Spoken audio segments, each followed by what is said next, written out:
DreAllDay.com. Now tuned in to the show where you learn the discipline to show up day after day to do the work, the confidence to put yourself out there boldly and authentically, and the mental toughness to continue showing up, doing the work, putting yourself out there, even when the success you've expected to achieve has yet to be achieved. And on top of all this, you get a huge dose of personal initiative, which is the go-getter energy that moves any one of us, including yourself, to go and make things happen instead of waiting for things to happen. And we put all this together into one bundle, one package, one mindset, one method, one philosophy, one book, one show, one master class that is all under one umbrella. That umbrella is called Work on Your Game.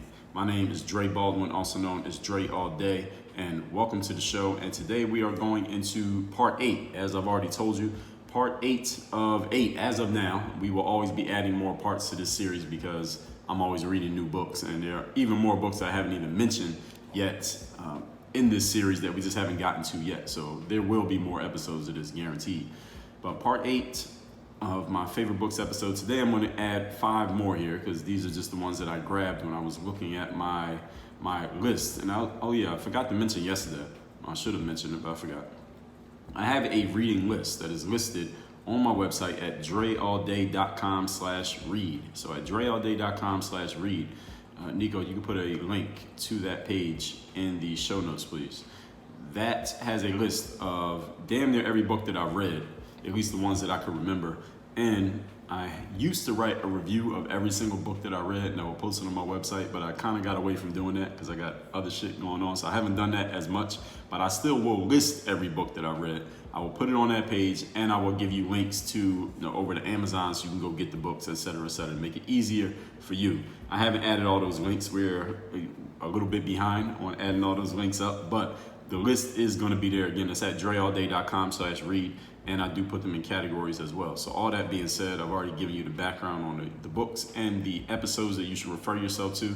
I mentioned those yesterday, so go to the previous episode and make sure you check those links for the episodes where I talked about reading and where I linked all 6 of the previous My Favorite Books episodes. Nico, also please put links to those previous episodes in the show notes for today's episode. So the previous 7, there should be links to all of those in this one as well. So all that being said, let's move right through it. And we are going to, today we'll just say number 1 in the list, Talking to Strangers by Malcolm Gladwell. Now, Malcolm Gladwell is an author who, Canadian guy, black guy, I think he's from Jamaica. I think his family is from Jamaica, maybe mixed with something else. But Malcolm Gladwell is a guy who, when I talked about Time and Soul yesterday, I said the reason why he doesn't have so many people who attack him personally is because he doesn't really try to draw attention to himself.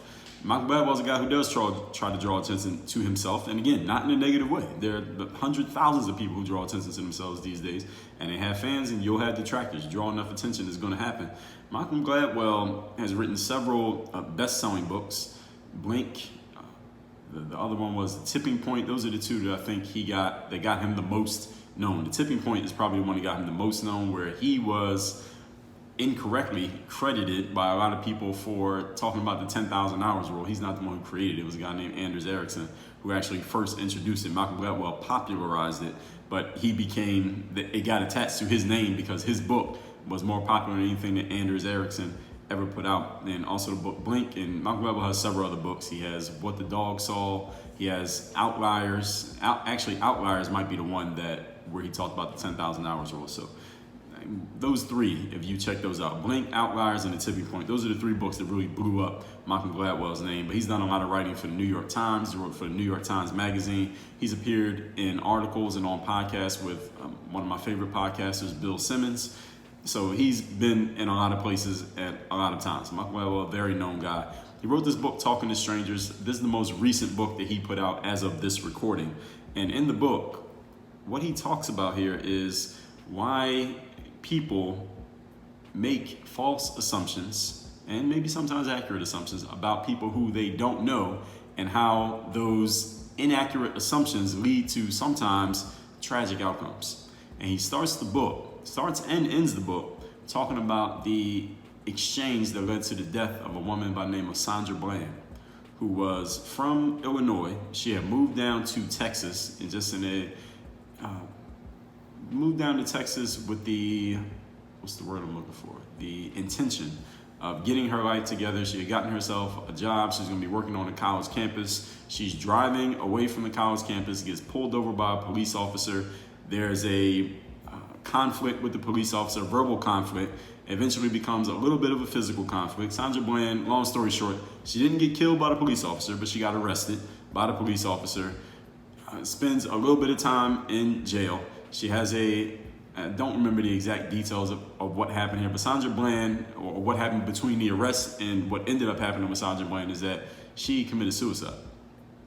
And then when Sandra Bland died, her name became one on a list of people that any social justice warriors, Black Lives Matter amplifiers would list as, hey, here's a list of people who have lost their lives or they're no longer alive based on something that a police officer did. Now, again, the cop themselves did not kill Sandra Bland. She killed herself. But it was the arrest that there was dash cam footage of this arrest that showed maybe the police officer was wrong, and there was this back and forth with him. And Malcolm Gladwell, he bookends his book around that interaction that happened between the two of them. He tells the story of Sandra Bland and the story of why the police officer did what he did, and the back and forth exchange that happened, and how it was really just both of them, both Sandra and the police officer, not understanding each other. And again, the book is not about defending the cops and is not about condemning the cops. The book is about how people misunderstand each other. He's just using a very well-known misunderstanding between two people to frame his book, which is a great idea by Malcolm Gladwell. At the same time, he knew it was going to bring a whole lot of vitriol to him, because some people are going to look at it like, oh, well, because they didn't understand each other, that's why a black woman is dead at the hands of a white cop. Malcolm Gladwell knew that was going to happen when he wrote the book. So he has to live with that. That's his decision, and it worked. Now, the thing is, the rest of the book is not necessarily about things like that, but he talks about policing, he talks about race relations, he talks about how, again, people just don't understand other people as well as they think they do, and that's why it leads to these conflicts and sometimes outcomes that can't be taken back. And I know I'm very much simplifying what Malcolm Gladwell writes about. Here's the thing that I'll tell you about Malcolm Gladwell, and the way that I would describe him as an author, and me as a consumer, but him as an author, is that he will take something that you think you already have an understanding of, and he will present a completely different angle and a completely different approach to it that you didn't think about, but it will make perfect sense after he explains it. And you'll say, damn, I never thought about it that way, but that's right. That is a different way of thinking about it. So similar to the way that I hope that I can present my information, I'm giving you a different angle of something that you heard of, but you never thought about it in the way that I'm talking about it. Malcolm Gladwell does the same thing, but he approaches it from a different angle, even from me. So that's what I can appreciate. That's why I can appreciate somebody like Malcolm Gladwell. There are many approaches that he takes, and I'm saying, damn, I wish I had thought of that before he thought of it. Was the best compliment that I can give an author, is to say, I wish I wrote what you wrote, but I didn't think the way that he thinks. That's why he's him and I'm me. So Talking to Strangers by Malcolm Gladwell, and his other books as well while you're at it. But you can read that one first, because that's the one I'm recommending, and then go get the rest of them while you're at it. And Malcolm, you can send me a check for helping you sell some books. Moving on, number 2. I got these listed 5, 6, 7, 8, 9, but we'll just say number 2. In today's episode, we are on volume 8 of my favorite books. Number 2 is The Dream 100 book by Dana Derricks. Now, Dana Derricks is an author who I'm sure most of you have not heard of, because Dana Derricks is not a full-time author. Dana Derricks does not, as far as I can tell, he doesn't put a ton of energy into building his personal brand the way that many of the authors that I mentioned in these favorite books episodes do. But this concept of the Dream 100 and the book that he wrote around it are very useful, especially those of you who are entrepreneurs, especially those of you who are online entrepreneurs. You don't even have to be online. Now, what I do know about Dana Derricks, and I came across him, again, through the Russell Brunson tree, the Russell Brunson / ClickFunnels tree. Dana Derricks is a goat farmer from Wisconsin, believe it or not. And maybe goat farming is his main thing. Now, his main thing is he does business, but is not just through writing books. Dana Derricks took this concept of the Dream 100, which was originally coined by a guy by the name of Chet Walker, who passed away at a young age. But Dana went and wrote a book about it. What the Dream 100 is, the very concept of the Dream 100. And the first person I ever heard mention it was Russell Brunson, but Dana is the one who wrote the book. Dream 100 is about, very simply, a list of people who already have the audience that you would want. So if you're an online entrepreneur, and let's say you sell hats, you make hats and you sell hats to people. The Dream 100 for you will be a list of people who already have gathered an audience of hat purchasers, consumers of hats, and your job is to want to get in the good graces and get on the radar of those people who already have the audiences of hat buyers so that you can easily sell your hats to the people who are already looking to buy hats, as opposed to you going and trying to build an audience from scratch by yourself on your own. That's what the Dream 100 is. So somebody like myself, I sell books. My Dream 100 would be a list of people who already have an audience of people who are looking to buy books, who are already actively buying books. I want to get Dre's message in front of those audiences because those people are already ready to buy books. They already got their credit cards out and they're looking to make a purchase. Why would I go out and try to build up an audience from zero when all I got to do is stand next to the person who already has the audience so I can sell my books? And I want to get in a whole list of people who have those kind of audiences. That's what the Dream 100 is. And it's only called the Dream 100 because you want to get, ideally, at least the way that it was first introduced to me, at least 100 different people on your list who have these kind of audiences. And you call it the Dream 100 because these people have your dream customers already in them. So that is what the concept of the Dream 100 is. Dana Derricks, the author, he's the one who went and wrote the book on this concept. Now, again, he did not create the concept. And honestly, to me, he's not even the one who popularized it. The first one I heard talking about it a lot was Russell Brunson. And Russell talks about it a lot in his book, Traffic Secrets, which is not on my list here today, but you can go pick that book up as well. You need to go get every book. By the way, every book that I ever mentioned on this show, even if I mention it in passing, you need to go buy it and you need to read it twice. But Dana Derricks is the one who went and popularized this whole, not popularized, but published this whole concept of the Dream 100. Now, the Dream 100 doesn't just have to be you promoting your product in front of an audience of people and then making a bunch of one-off sales. Your Dream 100 also could be affiliate salespeople. So, for example, you take someone like Russell Brunson. When he put out his book, Traffic Secrets, he had a whole bunch of affiliates, i.e., people who already had audiences, eager audiences, and he would have those people promote his book, Traffic Secrets, to their audience, but those people would get a commission for every sale that comes through. They would get a commission on the overall sale that came through. And Russell Brunson, being that he's the master of sales funnels, you come in to get his book, he's offering it to you for free. All he asks is that you cover the shipping. Same thing I do with Mirror Motivation. But he's gonna offer you other things at the same time you make that purchase. The same thing that I do. I'm gonna offer you more than one book. Whatever that total sale is, let's say someone comes through that sales funnel to get Russell's book for free, they end up spending $200. The affiliate, the person who already has the audience, they get a percentage of that $200, not just of the first purchase, but of everything that gets purchased within that interaction. And that's why an affiliate will be willing to work with you. So, and there are people out there, maybe some who listen to this show right now, whose full-time business is being an affiliate marketer. They don't create any products themselves. All they do is gather an audience, and then they sell other people's stuff, and they get a percentage of those purchases. One of the benefits of being an affiliate marketer is that you don't have to deal with any customer service issues. You don't have to create any products, and you don't even have to create, I guess you got to create a little bit of a sales page at different points, depending on how you want to do it. But you don't have all the stressors and all the work that has to be done of the person who's actually creating a product, because it's not your product. All you're doing is sending people to the person who has the product, and you get paid for kind of being the middleman or the middle woman in that, or the middle person. We got to be fair here in this whole equation. So that is what the concept of the Dream 100 is. And the reason I'm recommending Dana Derricks' book is because he wrote a book on the entire concept. So you should read this one. You should also read Traffic Secrets by Russell Brunson. And one thing that Dana does in his book is that he gives you all these different ways to approach someone regarding getting them to be one of your Dream 100. So different ways to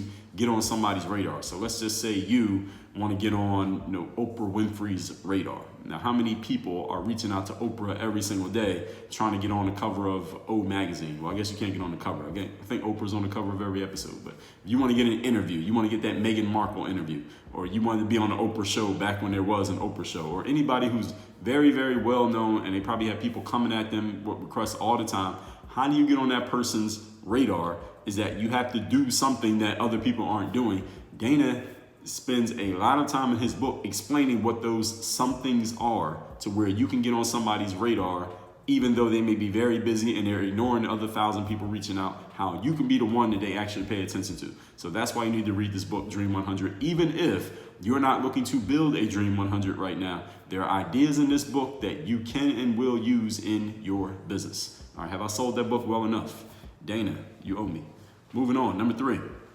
Today we are talking favorite books episode. This is volume 8. The Courage to Be Disliked by Ichiro, Kishimi, and Fumitake, Koga.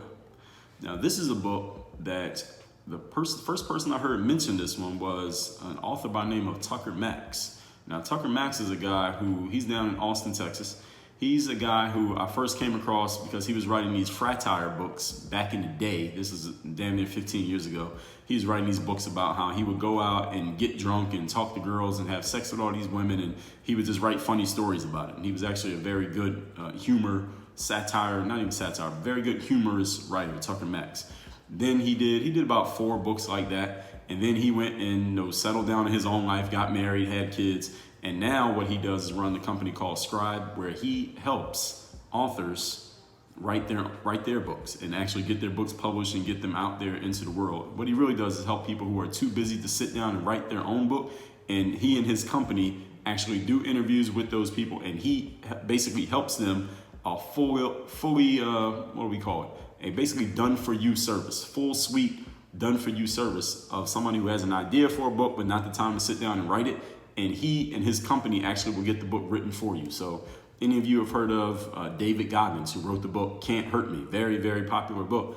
David Goggins did his book with Tucker Max's company. And there are several other authors who they have serviced. And this is what Tucker Max does full time these days. So he has really transformed and reinvented himself in a different way. But Tucker Max, in one of his emails, actually, let me back up. One of the things that I always said about Tucker, even back when I was reading his humorous books, where he's just writing the full content of the book. I mean, from the beginning to the end of the book was all about him getting drunk, having sex with girls, and just telling funny stories about it. That's all the book was about. Even then, when I would read Tucker's stuff, I would always say about him, and I said this in my reviews of some of his books, that this guy is his philosophical mind. Even though the stuff he's talking about is this juvenile drinking and partying stuff, I could tell that he had a way of looking at life that he's actually very, very smart. Even though if all you're looking at is the surface of what he's putting out, you might not notice it. But I always notice it about him because there was just certain things that he would say in his books. And I'm like, all right, a regular thinking, if he was actually the meathead guy that he's presenting himself as in these books, he wouldn't be able to have noticed that thing about that girl or the things that he was saying.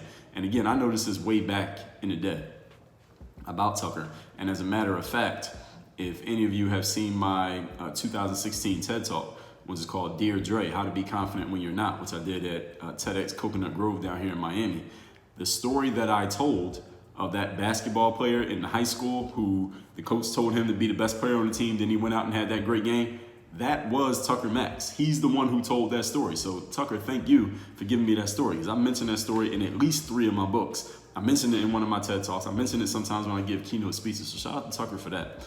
But anyway, in one of the emails that Tucker had sent out years ago, he mentioned this book as one of the books that he had read that really helped open up his mind in a certain way. So I went and got the book off of Tucker's recommendation. I read his stuff. So anybody who I read, I look at the stuff that they read so I can figure out, all right, how did they get to thinking that way? I go read their stuff. So any book, by the way, that I'm mentioning to you, I already told you, any book that I mentioned you need to go get. But also, when you read a book and you like the book, any book that is mentioned in that book, you should go read those. And any author that puts a bibliography in their book, meaning at the end of the book, they list all the sources from which they got their information, you need to go read those books. Now, not many authors do a bibliography, but many authors will do things like, oh, here's some recommended reading that they might add, or they might have a web page that you can go to outside of the book and get free resources. My next book will have that.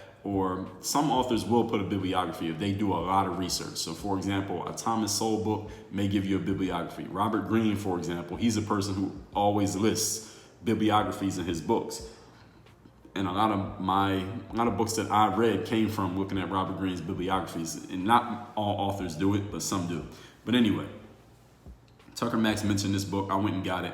And what this book is about, The Courage to Be Disliked, is the title is pretty much what it is. Now, I want you to understand that this book is not a contemporary, I don't know when the book came out, when it was written, but it's written by these people with this, is an Eastern approach, Ichiro, Kishimi, Fumitake, Koga, and is not a normal, this is not some American, Westerner, modern type of approach book. It's not a normal self-help book. That's the best way that I can say it, because I don't want you to go into it thinking that you're reading some, Mark Manson, The Courage of, what is that book called?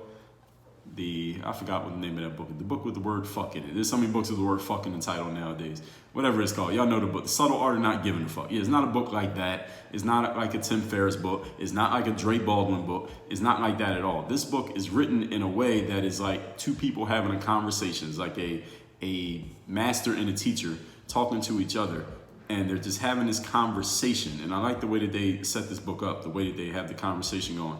And it's just all about you tapping into your willingness to be disagreeable in life.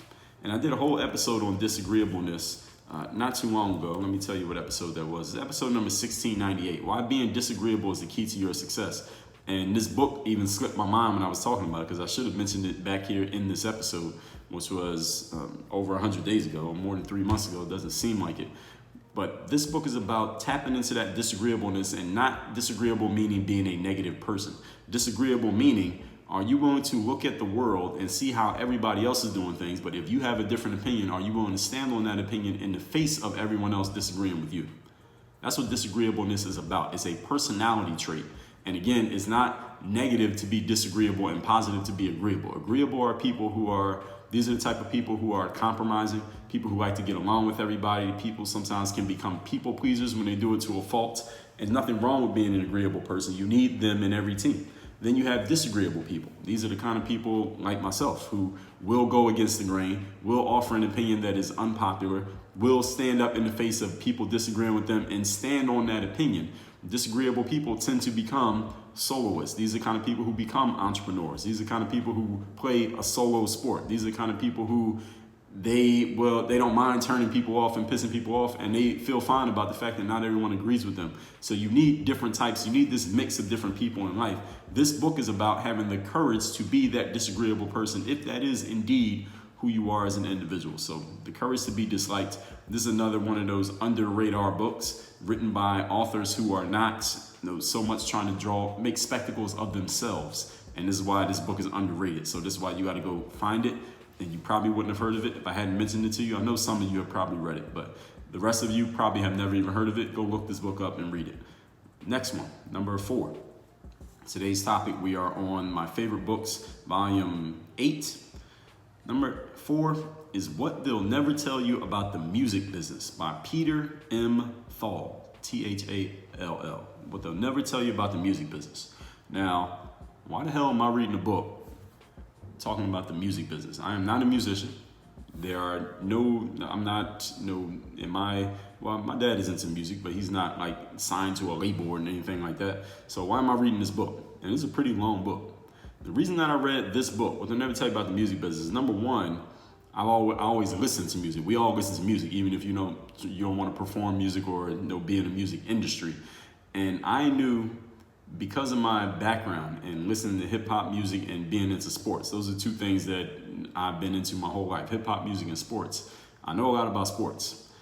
The industry of the business side, rather, of music, I didn't know too much about, but I know that there is a lot to know, because just in following the music industry, any of you, all of us follow music on some level. How many of you have heard of one of your favorite artists, or an artist that was out there complaining about something they didn't like about the way the music industry was working.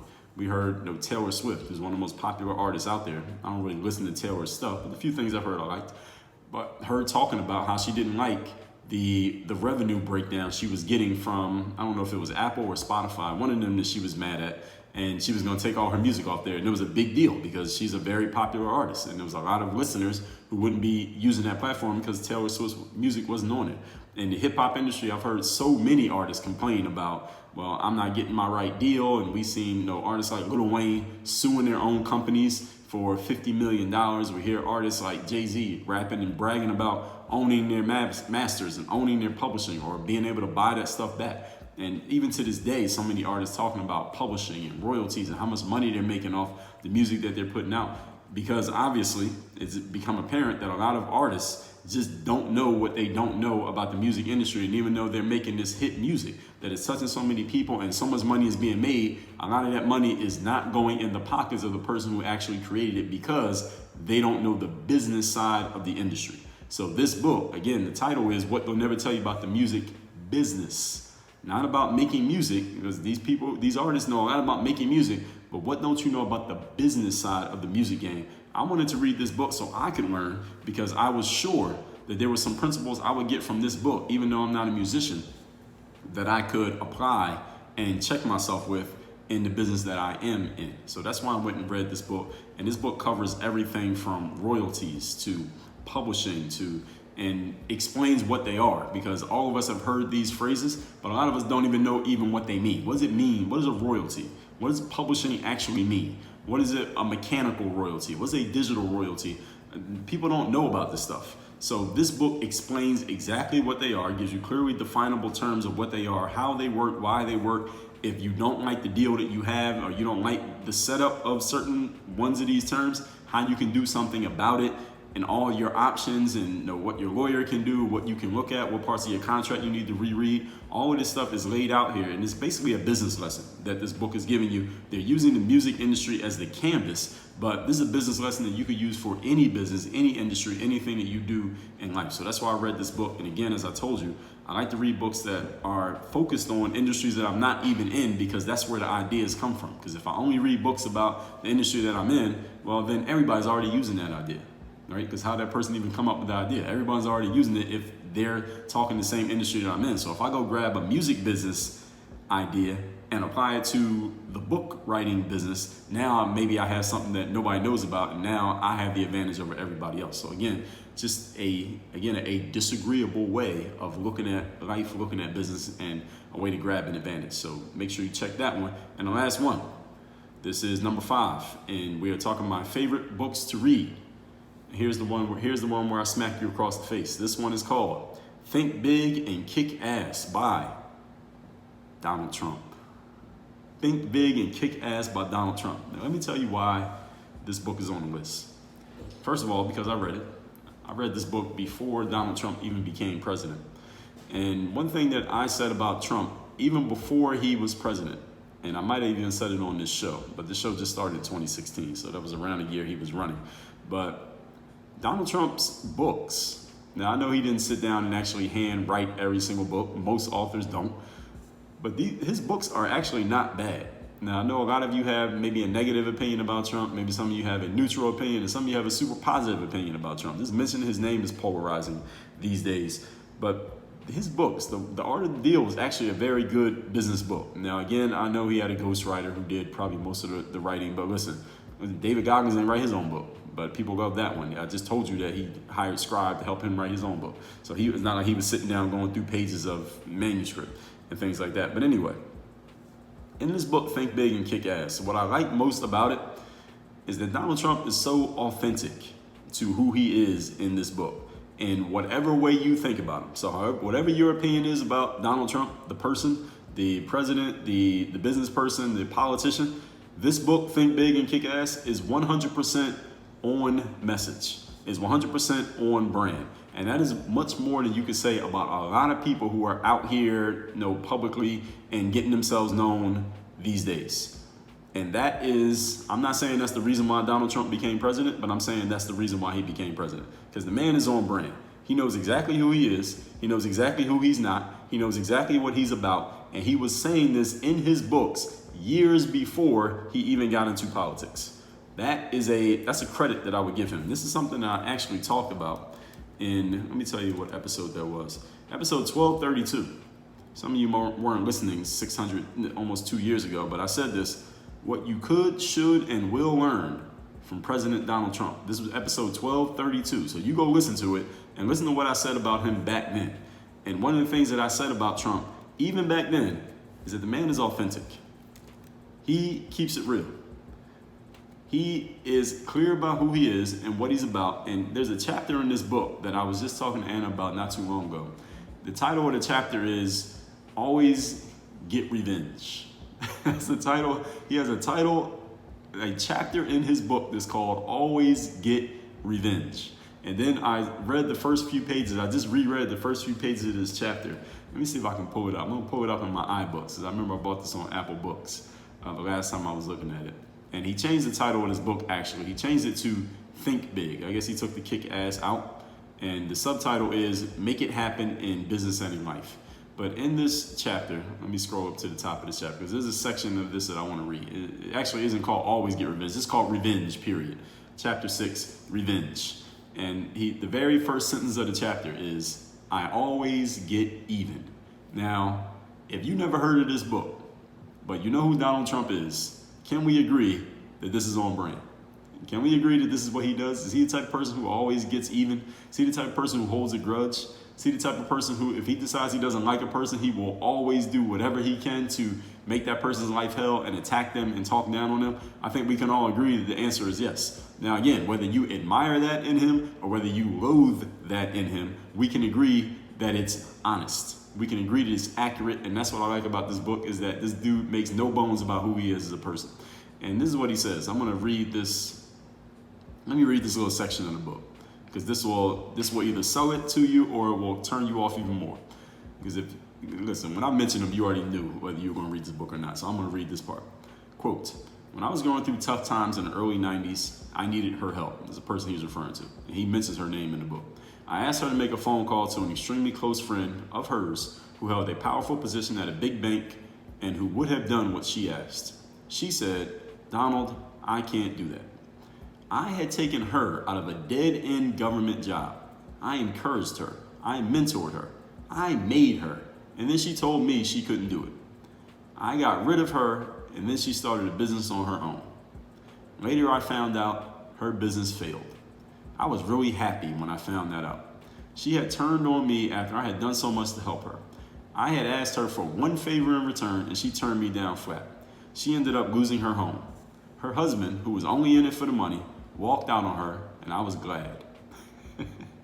Over the years, many people have called asking for a recommendation for her. I can only give her bad recommendations. I just can't stomach the disloyalty. I put the people who are loyal to me on a high pedestal and take care of them very well. I go out on my way for the people who are loyal to me in bad times. This woman was very disloyal, and now I go out of my way to make her life miserable. She calls asking to get together for lunch or dinner. I never return her calls.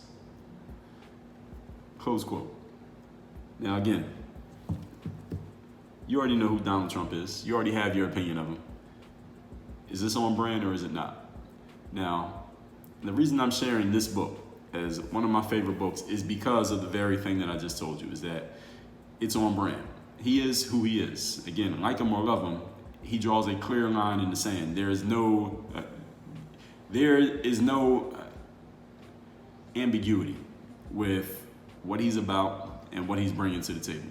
Now, any of you who ever plan on writing a story or a book where you share your story or you share any of your principles, this book, Think Big and Kick Ass, I think is a good primer for how you can put yourself out there, because what a lot of people do these days is they will share, of course we share all the positive traits about ourselves that make us look good, but when it comes to sharing the negative traits or the things that may be a little bit objectionable or the things that people might not like or the things that might rub certain audiences the wrong way, we soften them or we make it seem like it's not as bad as it actually is, or quote unquote bad as it actually is. We make it seem like it's some neutral some neutral thing that could be looked at as a positive in some way.